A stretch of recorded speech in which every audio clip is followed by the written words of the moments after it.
ஸ்ரீகுருஸ் நேயர்களுக்கு வணக்கம். நம்முடன் இன்று இணைந்திருப்பவர் தேசத்தின் தெய்வீகத்தையும் இரு கண்களாக பாவிக்கக்கூடியவர். மனதில் தோன்றும் எண்ணங்களை டக்குன்னு மறைக்காம தைரியமாக சமூக வலைத்தளங்களில் மட்டுமல்லாமல் காண்போரிடமெல்லாம் வெளிப்படுத்தக்கூடியதில் வல்லவர்னு சொல்லலாம். அவங்க திருமதி ராதா தேவர் மேம். அவங்களை வரவேற்பதில் பெருமிதம் அடைகிறோம் மேம். வணக்கம் மேம். வணக்கம் மேம். தொடர்ந்து பார்த்து வரோம். நீங்க நிறைய விஷயங்களை பேசுறீங்க. இன்றைக்கு நாங்க உங்ககிட்ட கேட்க விரும்புறது என்னன்னா, ஞானபீட விருதுகள் இது எந்த மாதிரியான விருது, யார் குடுக்குறாங்க, இந்த விருதை பத்தி நீங்க சொல்லுங்க மேம். இந்த விருது தனியார் தான் கொடுக்குறாங்க. அது டைம்ஸ் ஆஃப் இந்தியா அந்த பத்திரிகை குழுமத்தை சேர்ந்தவர்கள் அதை ஸ்பான்சரும் பண்றாங்க. போக இந்த விருதை வழங்குவது நம்மளுடைய பிரசிடென்ட் தான், ஜனாதிபதி அவர்கள் தான் இந்த விருதை கையில கொடுப்பாங்க. இதுக்கு ரெக்கமெண்டேஷன்ஸ் எல்லா பக்கமும் போகும். அதை பார்த்துட்டு அதுக்கப்புறம் கொடுப்பாங்க. நீங்க என்ன சொல்ல வர்றீங்கன்றது புரியுது. இல்ல, யார் தேர்ந்தெடுக்கிறாங்கன்னு கேட்க. அது ஒரு தனியார் அமைப்பு. அதுக்கும் அரசுக்கும் எந்த சம்பந்தமும் கிடையாது. அது ஒரு தனியார் அமைப்பு, தனியாக ஒரு ட்ரஸ்ட். அவங்க கொடுக்குற விருதுதான். இதுல அந்தந்த மொழியில சிறந்தவர்களை தேர்ந்தெடுத்து அதுல கொடுக்குறாங்க. டைம்ஸ் ஆஃப் இந்தியா குழுமம் அதுக்கு ஃபண்ட் பண்றாங்க. ஸோ இதுக்கும் மத்திய அரசுக்கும் எந்த சம்பந்தமும் கிடையாது. முதல்ல ஞானபீட விருதை பொறுத்த வரைக்கும் ரெக்கமெண்டேஷன்ஸ் யார்கிட்ட இருந்து வேணாலும் போகலாம். யார் வேணாலும் இதுக்காக பரிந்துரை செய்யலாம். அதற்கப்புறம் அவர்கள் ஒரு குழு வைத்திருக்கிறார்கள். அவர்கள் அதெல்லாம் பார்த்துட்டு அதுல கொடுக்குறாங்க. இதுதான் அதோட உண்மையான, அதாவது ஒரு பின்னணின்னு கூட சொல்லலாம். ஆனா நீங்க சொல்ற வைரமுத்து அவர்களுக்கு நீங்க பாத்தீங்கன்னா 2014 வரைக்கும் அவர் வாங்காத விருதே இல்லைன்னு சொல்லலாம். கடைசியா அவர் வாங்கினது 2014 பத்மபூஷன். 7 முறை அளவில் திரைப்படத்துறைக்காக சிறந்த பாடலாசிரியர் விருதை அவர் 7 முறை பெற்றிருக்கிறார். அதுக்கப்புறம் பத்மஸ்ரீ வாங்கியிருக்கிறாரு. அதற்கப்புறம் இது சாகித்ய அகாடமி அவார்டு வாங்கியிருக்காரு. எல்லா விருதுகளையுமே 2014க்கு முன்பு வரை அவர் வாங்கி கொண்டுதான் இருந்தார். அதற்கப்புறம் தான் அவருக்கு அவார்டு எல்லாம் பெருசா வரல. அதுக்கப்புறம் அவர் மீ டூ அப்படிங்கிற அந்த பாலியல் தொல்லை கொடுத்ததாக சொல்லி அவர் மேல் சின்மயி அவர்கள் குற்றம் சாட்டி, அதுக்கப்புறம் அது பெரிய மூமெண்டா கூட போச்சு. அவர் மேல பல குற்றச்சாட்டுகள் வந்தது. குறிப்பாக பாலியல் குற்றச்சாட்டுகள் தான். எல்லா நிறைய பெண்கள் முன் அவர் மேல் இந்த பாலியல் குற்றச்சாட்டுகளை மிக தீவிரமாகவே வைத்தாங்க. அவர் முதல்ல வந்த அந்த குற்றச்சாட்டை அடுத்துதான் திரைப்படத்துறையிலும் சரி, வெளியில இருக்கிற நிறைய பெண்கள் பல ஆண்களில் மேல் பாலியல் குற்றச்சாட்டுகளை முதல்ல கொண்டு அந்த மீ டூ மூவ்மெண்ட் கொண்டு வந்ததே. வைரமுத்து அவர்களை பொறுத்த வரைக்கும் நம்ம எல்லாருக்குமே தெரியும், அவர் திராவிட முன்னேற்ற கழகம், திராவிட கழகம் அவர்களுக்கு ஆதரவாக செயல்படக்கூடியவர் என்பது அனைவருக்குமே தெரிஞ்சது. இதுல எந்த மாற்று கருத்துமே இல்லை. அவரே அதை ஒத்துக்கிட்டு அதை பத்தி பேசுறாரு. அவருக்கு விருது வழங்குவதும் இந்த திராவிட முன்னேற்ற திராவிட கழகத்தை சேர்ந்த ஆட்சியாளர்களும், அதுக்கப்புறம் காங்கிரஸ் கட்சியை சேர்ந்தவர். ஏன்னா அவர் அந்த பின்னணி உள்ளவர் தான். அதுல எந்த விதமான ஒரு மாற்று கருத்தும் இருக்க முடியாது. ஆனால் ஒரு பாலியல் குற்றச்சாட்டுக்கு ஆளான ஒருவருக்கு அவர் எவ்வளவு பெரிய ஆளா வேணாலும் இருக்கட்டும், எவ்வளோ அவருக்கு ஆய கலைகள்ல அவர் சிறந்து விளங்கட்டும், எப்படி அவருக்கு விருதை கொடுக்க முடியும்? அப்ப நீங்க என்ன வேணாலும் தனி மனித வாழ்க்கையில நீங்க எவ்வளவு கேவலமான விஷயங்களும் செய்யலாம், ஆனால் உங்களுக்கு விருது வழங்கப்படும். இந்த போக்கை தான் நம்ம கண்டிக்கிறோம். அது தனியார் நிறுவனமாக இருந்தாலும் சரி, அரசாக இருந்தாலும் சரி, ஒரு பாலியல் குற்றச்சாட்டுக்கு ஆளான ஒருத்தரை எப்படி நீங்க பெரிய மனிதராக கொண்டாட முடியும்? ஒரு வெற்றி பெற்ற மனிதராக நீங்கள் எப்படி கொண்டாட முடியும் என்பதுதான் நம்மளுடைய கேள்வியாக இருக்கிறது. இதுல பொய்யும் கிடையாது. இவர் மேல கேஸ் கொடுத்தாங்க, அது கேஸ் நடக்குது. சின்மயி அவர்கள் அதை எப்படி எடுத்துட்டு போறாங்க, இவர் மேல் பாலியல் குற்றச்சாட்டு. ஏன்னா இவர் நீங்க சொன்ன மாதிரி இப்ப இந்த விருது வாங்கக்கூடிய அளவுக்கு ஒரு பெரிய பொறுப்பிலும் பதவியிலும் இருக்கக்கூடிய ஒரு பெரிய என்ன சொல்றது, சமூகத்தில் ஒரு பெரிய அந்தஸ்துல இருக்கிறவர். இவரை எதிர்த்து குற்றச்சாட்டுக்களை கொண்டு வருவதே மிக கடினமான ஒரு விஷயம். அப்படி இருக்கும் அதையும் மீறி ஒருத்தவங்க தன்னுடைய கரியரே, தன்னுடைய அந்த பாடகி என்ற அந்தஸ்தே போனாலும் பரவாயில்லன்னு சொல்லிட்டு ஒருத்தவங்க அவங்க மேல குற்றச்சாட்டை வைக்கும் போது அவரை எப்படி இந்த மாதிரி எல்லாம் பாராட்டுறதுன்னு எனக்கு புரியவே இல்லை. இன்னொன்று, அவர் மனைவியை பற்றிய விஷயம், பொன்மணி வைரமுத்து அவர்களும் இருக்கிறாங்க. இதை எல்லாரும் என்ன சொல்லுவாங்க, தனிப்பட்ட மனித வாழ்க்கை. அதெல்லாம் கிடையாது. அவரும் ஒரு மிக சிறந்த கவிஞர் தான் பொன்மணி வைரமுத்து. இன்னும் நிறைய சொல்லுவாங்க, திருப்பதி பொன்மணி வைரமுத்து எழுதிய பாடல்களை தான் இவர் திருடி இவர் பேர்ல போட்டுக்கிட்டாருன்னே சொல்லுவாங்க. அந்த அளவுக்கு இன்றைக்கு அவர் பிரிந்துதான் வாழ்கிறார். சிறிதளவு மனதால் பாதிக்கப்பட்ட, உடலாலும் மனதாலும் மிகவும் பாதிக்கப்பட்டு வைரமுத்து அவர்களை பிரிந்து தனியாக வாழ்ந்து கொண்டிருக்கிறார். அந்த மாதிரி பொது வாழ்க்கையிலும் சரி, தனிப்பட்ட வாழ்க்கையிலும் மிக மோசமான ஒரு கேரக்டர் அவர். அவருக்கு தான் இந்த ஞானபீடம் வருது. எனக்குலாம் வருத்தமா இருக்கு. இந்த மாதிரி ஆட்களுக்கு தான் விருது. ஏன் வேற ஆளே கிடைக்கலையா? எத்தனையோ பாடலாசிரியர்கள் தமிழ் உலகத்தில் இல்லையா? இல்ல திரையுலகத்தில் இல்லையா? இல்ல வெளியில இல்லையா? பெண்கள் இல்லையா? முதல்ல ஏன் பெண்களுக்கு கொடுக்க மாட்டேங்கிறா? ஞானபீட விருதெல்லாம் பெண்களுக்கு கொடுக்க மாட்டேங்க. பெண்களை பாலியல் செய்து ஒருத்தருக்கு போய் கொடுத்துருக்கிறீங்க பாடலாசிரியருக்கு. நம்ம ஏற்கனவே தமிழகத்துல என்ன நடக்குது? 2 மாத குழந்தையில இருந்து நேத்து செய்தி வரைக்கும் ஒரு 70 வயது கிழவி வரைக்கும் வந்து பாலியல் அத்துமீறல்களுக்கும் பாலியல் பலாத்காரம் கொடுமைக்கும் ஆளாகி செத்துக்கிட்டு இருக்கிறாங்க இங்க. அந்த நேரத்துல இப்படி பாலியல் குற்றச்சாட்டுக்கு ஆளான ஒருத்தருக்கு நீங்க வந்து ஒரு விருதை வழங்கும் போது என்ன மாதிரியான ஒரு செய்தியை இந்த சமூகத்திற்கு நீங்கள் சொல்கிறீர்கள்? அப்போ ஒரு பெரிய ஒரு சமூகத்தில் அந்தஸ்தில் உள்ள மனிதன் என்றால் பாலியல் வன்முறை செய்யலாம், அத்துமீறல் செய்யலாம். அதை ஒத்துக்கிறாங்களா இவங்க எல்லாரும்? அதை நம்ம எப்படி பாக்குறது என்பதுதான். அதை வந்து இந்த தமிழக அரசு பாராட்ட வேற செய்யுது அவருக்கு. இதை எப்படி நம்ம வந்து ஏத்துக்க முடியும்? அப்ப இந்த அரசு பாலியல் கொடுமைகளை, பாலியல் வன்முறைகளை மிக சாதாரணமாக கடந்து செல்கிறது என்றுதானே அர்த்தம். இன்னைக்கு தூத்துக்குடியில் ஒரு பொண்ணு இறந்து போயிருக்கிறா இந்த பாலியல் வன்கொடுமைக்கு ஆளாகி. ஒரு 65 வயது மூதாட்டிக்கு பாலியல் வன்கொடுமை நேர்ந்திருக்கிறது. ஒரு 2 வயது குழந்தைக்கு பாலியல் வன்கொடுமை நேர்ந்திருக்கிறது. எத்தனை பெண்கள் இறந்து போயிருக்கிறாங்க. இவ்வளவு மோசமான, அதான் நான் ஏற்கனவே நம்மளுடைய பேட்டியில சொல்லும்போது, ஒரு நாளைக்கு 15ல இருந்து 20 பெண்கள் பாலியல் வன்கொடுமைக்கு ஆளாகி கொண்டிருக்கும் தமிழகத்தில் அந்த குற்றச்சாட்டில் இருக்கிற ஒருத்தருக்கு விருது வழங்கும், அது எந்த அமைப்பாக இருந்தாலும் சரி, அவர்கள் மிக கேவலமானவர்களாகத்தான் நாம் கருத முடியும். அப்ப அந்த ஞானபீட விருது என்பதே ஒரு கேவலமான விருதாகத்தான் நம்ம பார்க்க முடியும். அப்ப நீங்க வந்து வெறும் அவங்களோட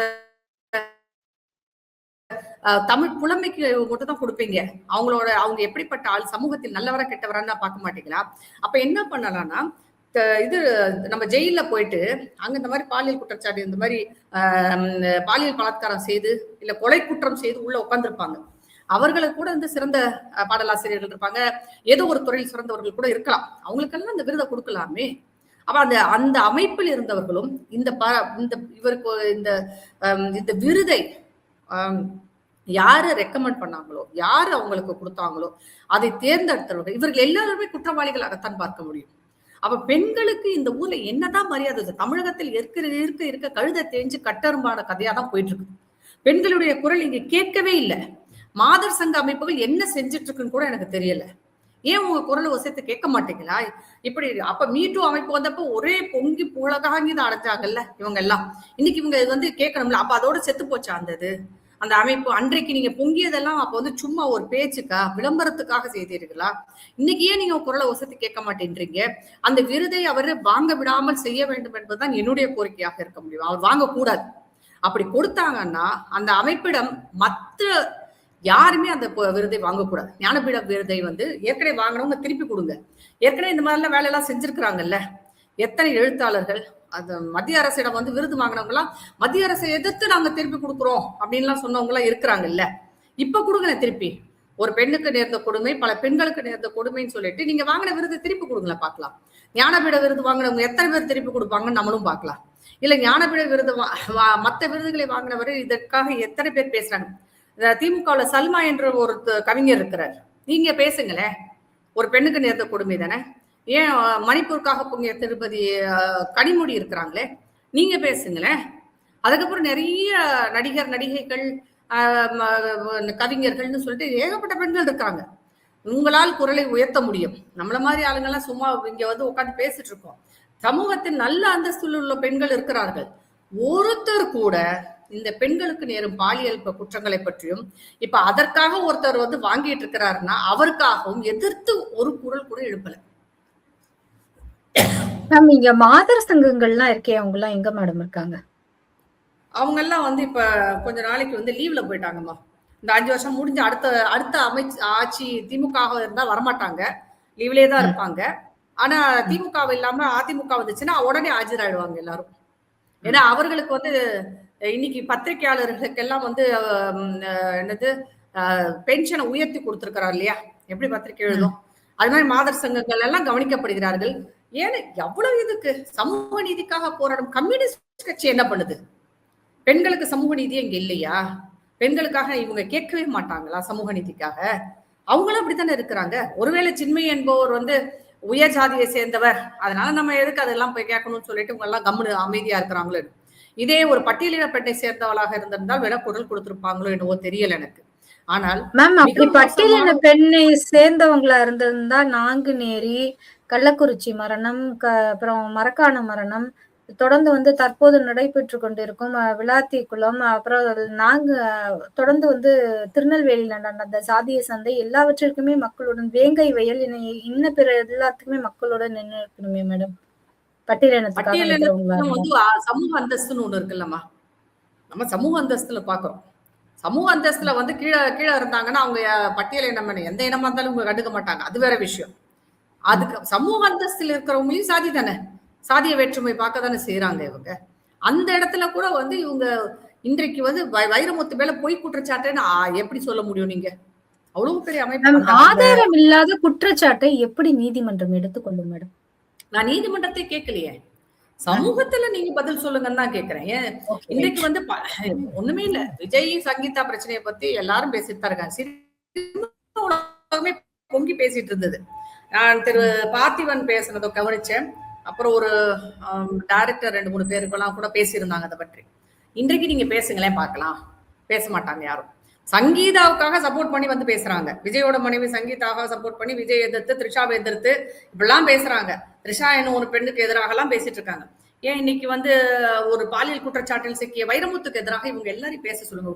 பெரிய ஆணாதிக்க சமூகம் இந்த தமிழ் சமூகம் இருக்கிறது. ஆணாதிக்க சமூகம், குறிப்பாக திராவிட கட்சிகள் வளர்ந்ததுக்கு அப்புறம், திராவிட சித்தாந்தங்கள் இங்கே வேரூன்றிய பிறகு ஆணாதிக்கம் நிறைந்த ஒரு சமூகமாக தமிழ் சமூகம் மாறி வருஷ கணக்காயிடுச்சுங்க.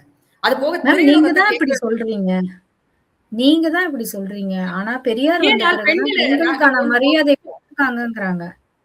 பெண்களுக்குரிய மரியாதையும் அவர்களுக்கான இடமும் இங்கே கொடுக்கப்படவில்லை. முதல்ல வந்து திராவிட முன்னேற்ற கழக ஆட்சியில பாத்தீங்கன்னா எத்தனை பெண் அமைச்சர்கள் இருக்காங்க? விரல் விட்டு எண்ணிலாம். 30% நம்ம கேட்டுட்டு இருக்கோம்.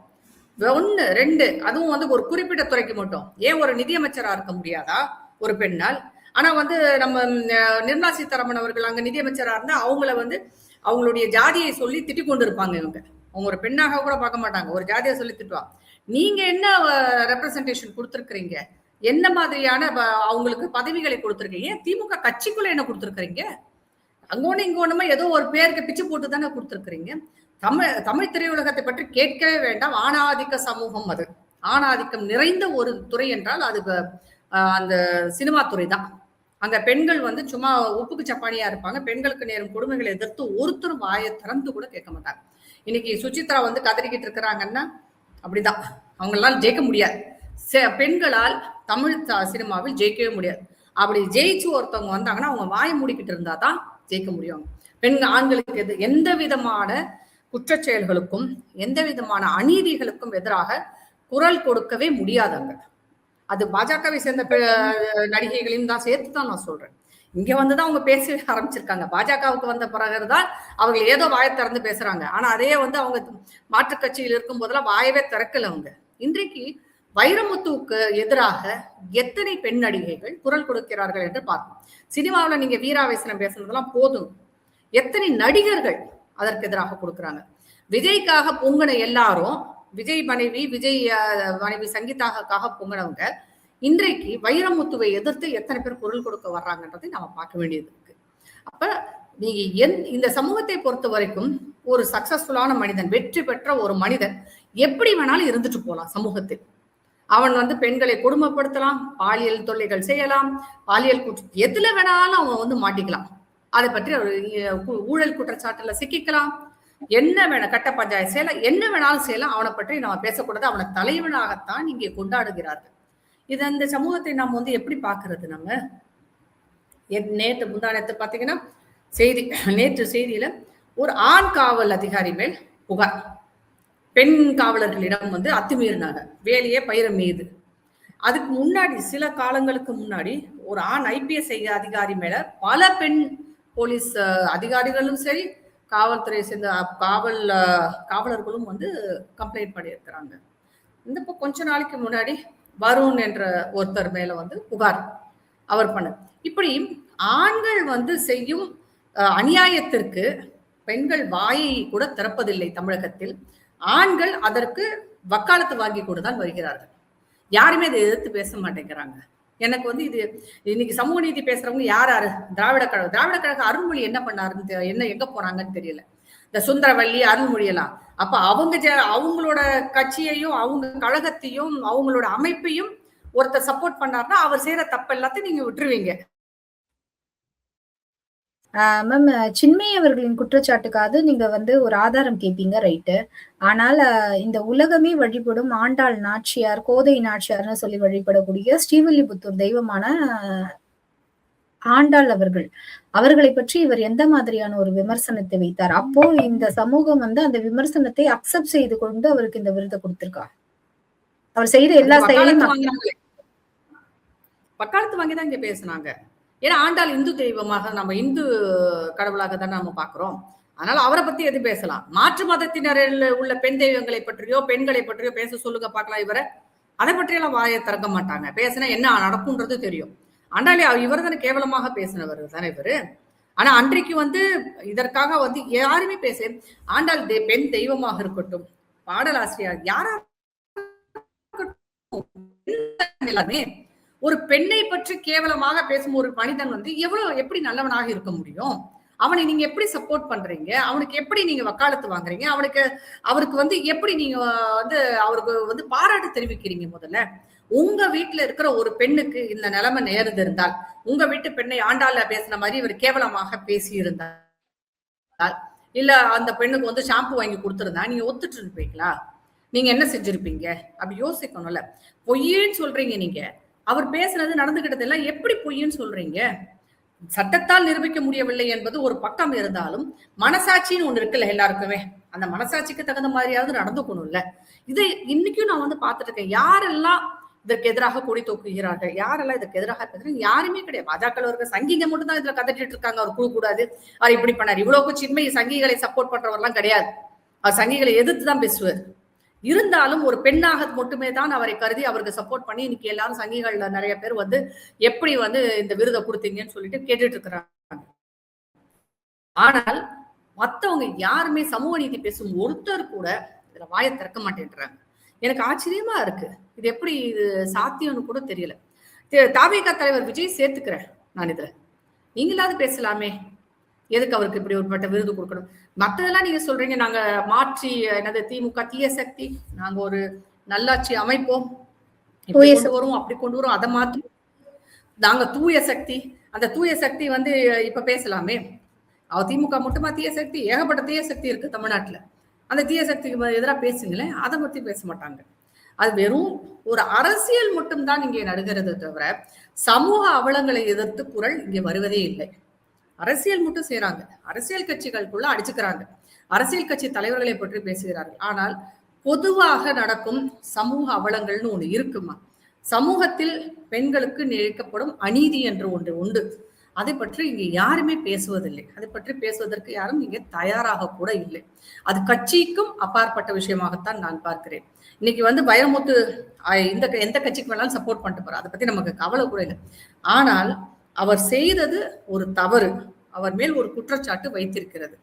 அதை வந்து அதை பற்றி யாரும் பேச. நமக்கு வந்து ராமராஜ்யம் சொல்லுவோம். ராமராஜ்யம் வந்தா இந்தியாவிற்கு ராமராஜ்யம் வேணும்னு நம்ம எல்லாம் கேட்டுட்டு இருக்கோம் இல்லையா? காரணம், ராமர் சந்தேகத்துக்கு அப்பாற்பட்டவராக இருக்க வேண்டும். யார் தலைவரோ, யார் தன்னை சமூகத்தில் ஒரு அந்தஸ்தில் உள்ளவனாக காட்டிக்கொள்கிறானோ அவன் சந்தேகத்திற்கு அப்பாற்பட்டவனாத்தான் இருக்க முடியும், இருக்க வேண்டும். அவனுக்குத்தான் வந்து அந்த அந்தஸ்து இருக்க முடியுமே தவிர எல்லா குற்றச்சாட்டுகளையும் வாங்கி கொண்டு எல்லா வசதிகளையும் வந்து அனுபவித்துக் கொண்டு எல்லா விருதுகளையும் புகழாரத்தையும் தானே பெற்றுக்கொண்டு தன்னை வந்து முன்னிறுத்தி நிற்கும் ஒருவன் வந்து நல்லவனாக இருக்கிறதுக்கு வாய்ப்பே கிடையாது. அப்படித்தான் நான் நினைக்கிறேன். இந்த விஷயத்தை பொறுத்த வரைக்கும் வைரமுத்துக்கு எதிராக யாரெல்லாம் குரல் எழுப்புகிறார்கள் என்பதை நாம் பொறுத்திருந்து பார்ப்போம். அப்படி எழுப்பாவிட்டால் இந்த சமூகத்தில் அவர்கள் எந்த அநீதிக்காகவும் குரல் எழுப்ப அவங்களுக்கு தகுதி இல்லை என்பதுதான் என்னுடைய கருத்து.